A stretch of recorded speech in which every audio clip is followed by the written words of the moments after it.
వాళ్ళలో ఎవరు అడవిలో నుంచి అడుగు బయట పెట్టారు. నాగరికత అన్న పదానికి అర్థమేంటో కూడా తెలుసుకునేందుకు ఇష్టపడరు.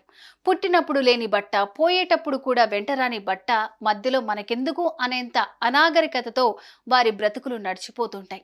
దారి తప్పో లేదంటే పొరపాటుగానో ఆ తెగ కంట మనం ఎవరైనా పడ్డామా, వారి కరకు బల్లానికి బలైపోవాల్సిందే. అమెజాన్ అడవుల్లో నివసించే ఈ తెగ మనుషులు తాజాగా వనం వదిలి నది చెంతకు వచ్చారు. వీరి కదలికలు ఇప్పుడు సోషల్ మీడియాలో జనం ముందుకొచ్చేశాయి. వీరు నరభక్షకులు అని కొందరంటే, కాదు కాదు మనిషి అంటే భయపడి చంపేస్తారు తప్ప వీరు నరమాంసం తినరంటూ కొందరు వాదిస్తున్నారు. ఇంతకీ వీరు అడవిలో నుంచి బయట ప్రపంచంలోకి ఎందుకు వచ్చినట్టు?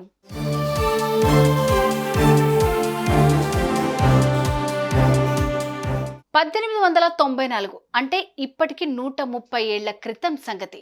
పెరు దేశంలోని మను నది పరివాహకంలో అమెజాన్ అటవీ ప్రాంతం. ఆ ప్రాంతంలో నివసించే మాస్కో ఫైరో అనే సంచార జాతికి చెందిన వేలాది మంది ఉండేవారు. అయితే అడవుల్లో రబ్బర్ సేకరించి పరిశ్రమలకు అమ్మకాలు సాగించే కార్లోస్ కార్టర్ అనే ఓ వ్యాపారి తన ప్రైవేటు సైన్యం ద్వారా ఈ తెగలోని వాళ్ళని భయపెట్టి బెదిరించి బాన్సలుగా మార్చటం మొదలుపెట్టాడు. తుపాకులు చూపించి వీరిని బెదిరించి అడవుల్లో రబ్బరు సేకరణ కోసం వీరిని ఉపయోగించేవాడు. ఇతని స్వాధీనంలో నుంచి బయటపడి తమ తెగవాసుల దగ్గరకు వెళ్లిపోవాలని ప్రయత్నించే వందలాది మందిని కార్లోస్ నిర్దాక్షిణ్యంగా చంపేసేవాడు. కొన్ని వేల మంది సమూహంగా ఉండే మాస్కో పైరో తెగ సంచార జీవులు ఈ కార్లోస్ దుర్మార్గంతో పూర్తిగా పలచబడిపోయారు.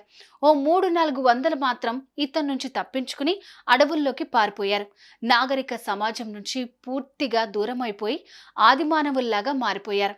అడవి జంతువులను వేటాడడం, ఆకలి తీర్చుకోవటం చేసేవారు. ఆడ కావచ్చు, మగ కావచ్చు, ఒంటి మీద బట్ట ఉందా లేదా అన్నది పెద్దగా పట్టించుకోరు.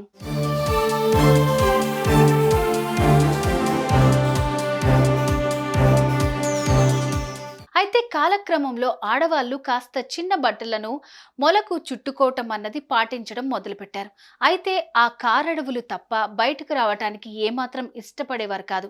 బయట ప్రపంచం నుంచి మనిషి ఎవరైనా ఎదురైతే మాత్రం నిర్దాక్షిణ్యంగా తమ బల్లానికి బలిపెట్టేసేవారు. ఎన్నో దశాబ్దాలుగా బయట ప్రపంచంతో సంబంధం తెంచేసుకున్న ఈ వనవాసులు ఓ 20 మంది 2007లో పర్యావరణం మీద పరిశోధన కోసం హెలికాప్టర్లో అమెజాన్ నది అడవుల మీద ఎగురుతున్న కొందరు శాస్త్రవేత్తల కంటపడ్డారు. అటు తర్వాత 2011లో ఒకసారి, 2012లో ఒకసారి అమెజాన్ అడవులకు దగ్గరలో ఉండే నదుల ఒడ్డున తిరుగుతూ కెమెరాల కంటపడ్డారు.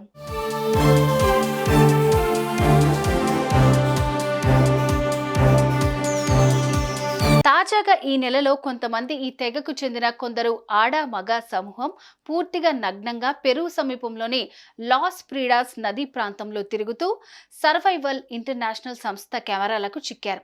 చేపలంటే ఎంతో ఇష్టపడే ఈ జాతి ఆహారం కోసం నదిలో చేపలను వేటాడి తీసుకెళ్లేందుకు అమెజాన్ అడవుల్లో నుంచి బయటకు వచ్చి ఉంటారని పెరు పర్యావరణ మంత్రిత్వ శాఖ మీడియాకు వివరించింది. ప్రస్తుతం ఈ తెగకు చెందిన వారు అమెజాన్ అడవుల్లో ఓ 200-300 మంది మాత్రమే నివసిస్తున్నట్లుగా తమకు సమాచారం ఉందని పెరు ప్రభుత్వం వివరించింది. ఈ మాస్కో పైరో జాతికి చెందిన వారు జంతువులనే కాదు, తమ తెగకు చెందని వారు ఎవరు ఎదురుపడ్డా వారిని చంపి తినేసి ఆకలి తీర్చుకుంటారన్న ప్రచారంలో మాత్రం వాస్తవం లేదని ఆదిమానవుల జాతి మీద పరిశోధన చేసే ఓ సంస్థ వెల్లడించింది. కొంతకాలం క్రితం ఈ తెగకు ఎదురుపడ్డ ఓ ఫోటోగ్రాఫర్ వీరి బల్లానికి బలయ్యాడు. అయితే ఆ తర్వాత అతని శవం దొరికింది. సో మాస్కో పైరో తెగ నరమాంస భక్షకులు కాదని తేలింది. అయితే నాగరికులు ఎదురైతే మాత్రం తమకు హాని జరుగుతుందన్న భయంతోనే వారు తమ బల్లాలకు బలి చేస్తారని చెప్పుకొచ్చింది.